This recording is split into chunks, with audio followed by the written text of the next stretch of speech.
Assalamualaikum warahmatullahi wabarakatuh. Bismillahirrahmanirrahim. Alhamdulillahirabbil alamin.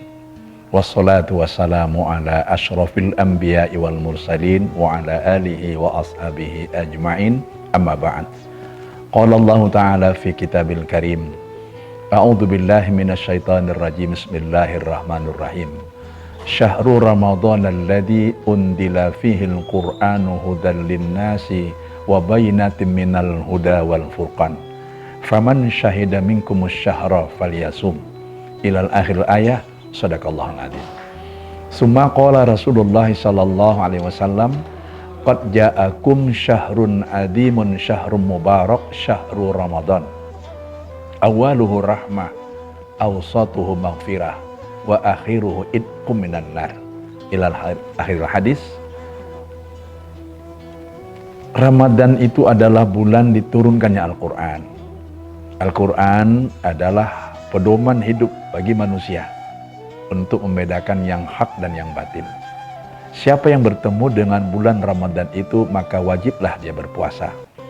Surah Al-Baqarah ayat 185. Maha benar Allah dan benarlah Rasulullah. Saudara-saudaraku yang dirahmati dan dimuliakan Allah Subhanahu wa taala. Ayat yang saya bacakan tadi adalah firman Allah dalam Al-Quran yang menegaskan kepada kita tiga hal. Pertama, bahwa Ramadan adalah bulan diturunkannya Al-Quran. Yang kedua, Ramadan adalah bulan diwajibkan kita berpuasa. Lalu tadi saya linearkan dengan hadis bahwa Rasulullah bersabda, sungguh telah datang kepada kamu satu bulan yang mulia dan agung, yaitu bulan Ramadan. Awalnya 10 hari pertama Allah memberikan rahmat, 10 hari kedua Allah melimpahkan ampunan, dan 10 hari ketiga terakhir Allah membebaskan kita dari azab api neraka. Maka yang ketiga, Ramadan ini adalah bulan pengampunan.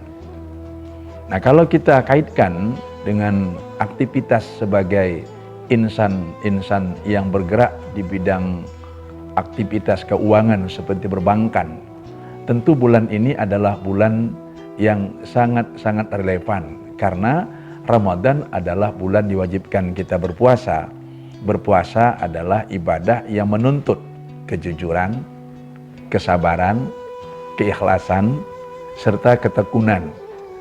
Berbicara tentang kejujuran, ini adalah merupakan modal utama di dalam mengelola keuangan, termasuk dan terutama di perbankan. Tanpa ada kejujuran, sulit rasanya kita bisa melaksanakan amanah yang berkaitan dengan keuangan itu. Maka dengan datangnya Ramadan, insan-insan perbankan seperti kita mestinya semakin gembira karena nutrisi untuk meningkatkan kejujuran dengan basis bahwa ini adalah perintah Allah, yaitu ibadah puasa, ini dapat kita rasakan. Yang kedua, bahwa bulan Ramadan adalah bulan diturunkannya Al-Quran. Tidak ada kitab yang dibaca bernilai ibadah kecuali Al-Quran karena dia adalah kalamullah. Membaca Al-Quran adalah ibadah. Bahkan nilai ibadah itu menurut para ulama tidak sekedar dibaca kemudian diberi pahala menurut hurufnya, tetapi berdasarkan vokal suaranya. Misalnya, alif, lam, mim adalah 3 huruf, tetapi dalam cara membaca atau harkat bacaan, alif, lam, mim, 3 harkat masing-masing, kemudian 3 menjadi 9, pahalanya 10 menjadi 90. Maka alangkah bahagianya orang-orang yang membaca Al-Quran di bulan Ramadan. Selain ini adalah ibadah, secara historis Ramadan adalah bulan ulang tahun diturunkannya Al-Quran. Lalu yang ketiga, Ramadan adalah bulan pengampunan yang tadi sudah kita kemukakan menurut hadis Rasulullah Muhammad SAW bahwa puluhan yang kedua itu adalah ampunan. Tidak ada kita yang tidak berdosa dan tidak bersalah kecuali Nabi dan Rasul. Masalahnya ialah bagaimana orang yang bersalah dan berdosa itu bisa kembali fitrah. Allah menyediakan fasilitas berupa waktu di mana dengan ibadah puasa itu kita mendapatkan ampunan. Qala Rasulullah SAW, man shoma ramadhana imanan wa ihtisaba ghufira lahu ma taqaddama min dambi. Siapa yang berpuasa di bulan Ramadan dengan iman dan ikhlas karena Allah, maka Allah ampuni dosa-dosanya yang lalu. Hadis sahih riwayat Bukhari dan Muslim, dan maha benar Allah, maha benar Rasulullah. Saudara-saudaraku, dalam rangka menyambut bulan Ramadan yang beberapa waktu lagi akan tiba, Rasulullah juga ingin mengingatkan kepada kita, man fariha bidukhuli Ramadan haramallahu jasadahu ila nira. Siapa yang bergembira hatinya menyambut datangnya bulan Ramadan, Allah haramkan tubuhnya disentuh api neraka. Oleh karena itu, setelah kita merasakan betapa pengaruh COVID-19 3 bulan terakhir ini membuat manusia cemas, terkejut, takut, semestinya lah kita sebagai orang yang beriman mengalihkan perhatian untuk bergembira menyambut bulan Ramadan ini. Karena tidak ada kematian tanpa izin Allah. Yang paling ditakutkan orang kan dengan datangnya virus, apapun namanya virus itu, termasuk virus corona, kan puncak daripada akibat virus itu ialah kematian. Bukankah orang beriman itu mengakui dan menyadari kematian itu adalah ketentuan Allah?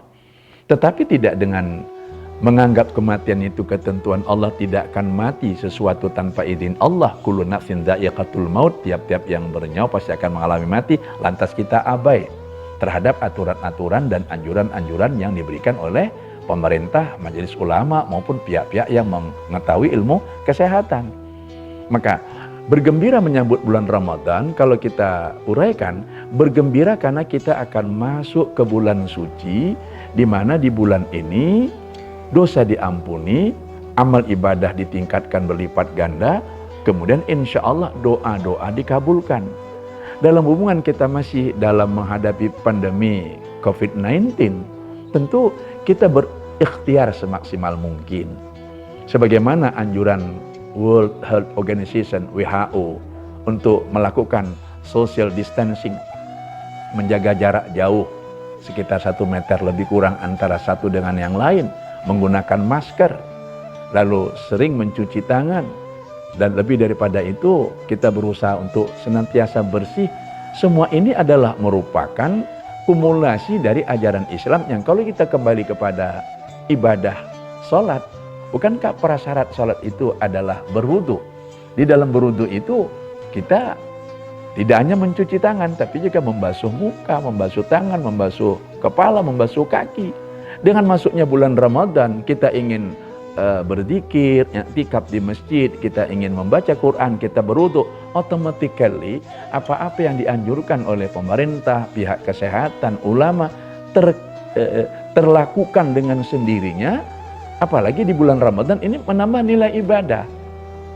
Begini maksud saya, kalau kita berwudu, kita pasti mencuci tangan. Tentu ada urutannya ya, berniat, basuh muka, basuh tangan, kemudian kepala, telinga, dan kaki. Tetapi kalau di bulan Ramadan, nilainya berganda-ganda. Selain mungkin kita ingin baca Quran, tapi ibadah di bulan Ramadan itu dilipat gandakan 70 kali lipat. Dalam rangka menghadapi bagaimana COVID-19 ini kita retas supaya jangan penyebaran itu makin melebar ke sana kemari, kita selalu membersihkan diri. Salah satu caranya adalah cuci tangan. Bukankah dengan berwudu kita cuci tangan? Dan alangkah bahagianya kalau orang berwudu itu kapan saja dia melakukan ibadah, termasuk dan terutama sholat, dia sudah ready to act, siap untuk melakukannya. Jadi bergembiralah dengan datangnya Ramadan, nilai ibadah kita berlipat ganda, lalu aktivitas yang kita lakukan juga seperti itu. Nah yang kedua, hadis yang sangat populer adalah bahwa apabila datang bulan Ramadan dan orang-orang beriman berpuasa di dalamnya, bismillahirrahmanirrahim, ya ayyuhalladzina amanu kutiba alaikumusiyam kama kutiba alal ladzina min qablikum la'allakum tattaqun. Shadaqallahul adzim. Wahai orang-orang yang beriman, diwajibkan kepada kamu berpuasa sebagaimana diwajibkan pada umat sebelum kamu, supaya mudah-mudahan kamu menjadi orang yang bertakwa. Orang yang berpuasa tidak sekedar melaksanakan ibadah yang sifatnya ruhaniyah, Maka dalam perspektif tasawuf, ibadah yang paling jujur itu adalah puasa. Karena dia merasa dirinya dilihat Allah. Kalau di depan tadi saya katakan bekerja di perbankan memerlukan kejujuran, tapi di satu sisi dengan kita melaksanakan ibadah puasa ini, kita tidak hanya memperoleh nilai-nilai yang bersifat moral, tapi nilai-nilai yang bersifat fisikal. Kenapa? Puasa itu menyehatkan. Sumutasihu, puasalah kamu supaya sehat. Sehat lahir dan batin. Bahkan Rasul mengatakan, orang yang berpuasa itu kalau tidur, tidurnya adalah ibadah. Nah, ini maksudnya begini, kalau tidur saja pun ibadah, apalagi bekerja. Jadi jangan dengan alasan ibadah di bulan Ramadan, sebagaimana sabda Rasulullah bahwa orang yang tidur itu kalau dia puasa, tidurnya adalah ibadah. Marilah kita perbanyak ibadah dengan cara tidur. Itu keliru. Maksudnya, kalau beribadah itu, ulangi, kalau tidur saja pun bernilai ibadah, apalagi bekerja. Nah, itu yang kedua. Yang ketiga, dengan ibadah Ramadan ini kita mengharapkan rahmat Allah, terutama berkaitan dengan diangkatnya COVID-19, sehingga insya Allah tidak terlalu lama kita merasakan kecemasan, ketakutan dan kekhawatiran. Karena doa orang-orang yang berpuasa itu dimakbulkan Allah Subhanahu wa taala. Ud'uni astajib lakum, bermohonlah kepadaku maka aku akan kabulkan. Kesimpulan, kalau kita melihat datangnya Ramadan, tentu kita seperti orang yang rindu bertemu dengan bulan yang dinantikan sekali setahun. Tetapi memang kali ini datangnya Ramadan di tengah COVID-19. Harapan kita COVID-19 going soon and Ramadan coming soon. COVID-19 segera pergi dan Ramadan segera datang. Yang kedua, di bulan Ramadan, ayo kita tingkatkan amal ibadah dan kualitas kerja. Kenapa? Bekerjalah tapi jangan meninggalkan puasa, dan berpuasalah tapi jangan meninggalkan kerja.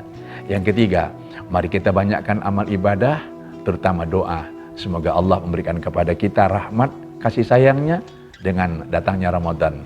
Selain kita kembali kepada fitrah, rahmat Allah berlimpah, negeri kita tercinta Indonesia ini menjadi negeri yang baldatun, thayyibatun, warabun ghafur. Terima kasih, mohon maaf. Wassalamualaikum warahmatullahi wabarakatuh.